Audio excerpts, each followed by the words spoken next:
From Oda meeting his wife cosplaying as Nami to a secret ending to One Piece, these are 25 One Piece facts you probably didn't know. Did you know that Boa Hancock was actually one of the first One Piece characters ever shown? In a Shonen Jump magazine back in 1999, she was in there with her back turned along with Luffy, which is 9 whole years before she was actually introduced into the series. What a beauty! Speaking of beauties, when Robin joined the Straw Hats, she never actually called the crew by their real names, only calling them by their roles of the ship like navigator and cook. And this is because she never let herself be fully accepted as a true member of the Straw Hat crew. But it was only until the Enies Lobby arc when the Straw Hats came to save her from the world government that she called them by their names at last. But did you know that Zoro in the English version of the manga actually goes by Zolo? And this is because the English translation from Japanese to English doesn't really mix well as the R's translate to L's. But the name Zoro also caused other problems with another fictional character that carries a sword called Zoro. And since we're talking about Zoro, did you know that he is the only pirate from the worst generation that has not eaten a devil fruit? Now, you're probably thinking, what about Killer? But if you remember, Killer ate a smile fruit, which technically makes him a devil fruit user since his ability to swim in water is now taken from him. But have you ever noticed this Panda Man coincidentally in a lot of scenes? Well, Oda, the creator of One Piece, won a drawing contest with this Panda Man character and has been leaving him in the background of One Piece ever since. He was even on Gold D. Rogers' ship as a crewmate. Speaking of Gold D. Rogers' shipmates, did you know that Buggy's original right-hand man was someone from the Straw Hat crew? That's right. Oda actually stated the plan was for Zoro to be in Buggy's crew, meaning we never would have had him as our swordsman. But another main character in One Piece was also changed last minute, and that was Nami. In this old design, you can see her with a robotic arm and a robotic foot, and even a giant axe. Imagine we had this Nami design. Damn! Now, speaking of Nami, if you've noticed throughout the series and the manga, Nami is very fashionable and has a taste for, well, shopping. She can be seen wearing different outfits quite often, which can be pretty hard to keep up with and coming up with ideas for. But Oda actually shared his secret for doing this. He actually uses his wife as inspiration for Nami's clothing. Whenever he hits a roadblock with one of Nami's outfits, he just looks up from his desk and looks at what his wife is wearing and then goes on from there.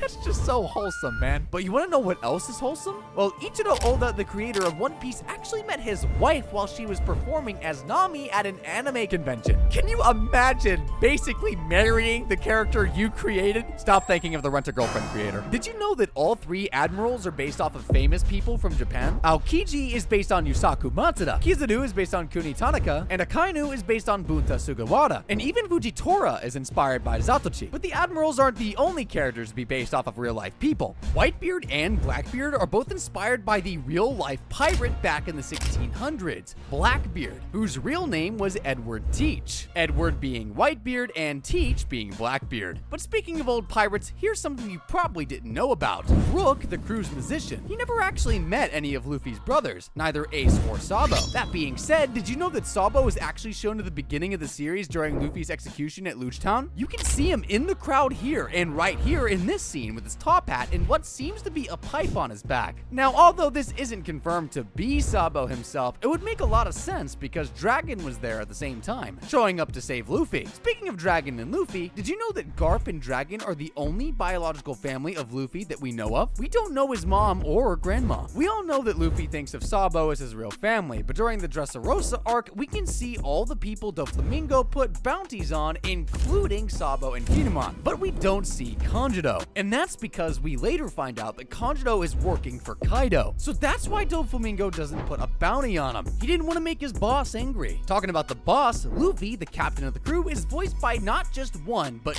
2 female voice actors. Luffy has a female voice actor for both the English and Japanese dubs. The producers decided to do this because they didn't want to hire a male voice actor because over time, their voices get deeper and deeper. But something you definitely didn't know is that Luffy was the first manga and anime character ever to appear on the cover of Japanese fashion magazine in 2009. How cool is that? Although that is pretty cool, anime fans might find this even cooler. In 2006, One Piece actually had a collaboration with arguably the biggest anime of all time, Dragon Ball Z. And this collab showed Dragon Ball characters and One Piece characters having a huge party. What's even cooler is that Luffy got to ride on the Nimbus Cloud, which only the pure of heart can do. What an amazing collab, man. Since we're on the topic of other anime, did you know that Oda was originally going to name Sanji Naruto? But he decided not to, since another shonen manga manga was up and coming, and that was also named Naruto. He decided to change the name to Sanji, and I'm glad we got Sanji over that. But there's actually something else about Sanji that Oda decided to change last minute. We all know that Usopp is the sniper of the crew, but in Sanji's original character design, he was actually supposed to be a gunslinger. Imagine if this was our Sanji. Insane. But have you ever wondered how many swords Zoro has broken? Well, it's more than you might expect. He broke 2 of his swords during his first fight with Mihawk at the Baratie and didn't get to replace them until he got the Yubashiri and Kitsu from Luge Town. The Yubashiri wasn't so lucky, as the Marine Shoe turned it to rust during their fight at Enies Lobby. And after adding up all the other encounters, Zoro has broken over 7 swords. Swordsmiths definitely do not like this man. But you know who else hates Zoro? Sanji. And did you know that these guys have never said each other's real names? They just refer to each other as Mosshead and Curly Cook? But Oda has made it very clear throughout the manga and anime that they do not hate each other and actually would die for each other, as seen during the Thriller Bark battle. And man, what a nice bromance. And now, although they might not be the smartest in the crew, Oda officially stated that Nami is the 3rd smartest pirate coming out of the East Blue, behind Kudo and of course Ben Beckham from the Red Hair Pirates. Knowing this was stated a while ago, I think we can all agree that Nami is definitely a bit higher on this list. Now, of course, we all know Big Mom, and we all know that she has an insane amount of children, and I mean a lot. But did you know that she actually has been giving birth consistently for over 42 years? That's right, with over 43 husbands, 39 daughters, and 46 sons. She is Big Mom for a reason. The bigger question is, why would anyone want to tap that? Now, here's a secret you probably have never heard of, and if you have, you're in the top 1% of One Piece fans. There's actually one other person that knows the ending to One Piece, and it is only known that Oda himself and his editor know the ending to One Piece. But that other person was a sick child from the Make-A-Wish Foundation, where he wished to know the ending of One Piece. When Oda saw that kid and saw his state, he accepted his wish and gladly told him the ending with no one else in the room, that he might not ever get to experience. At the end of the conversation, the kid was crying with happiness and just said,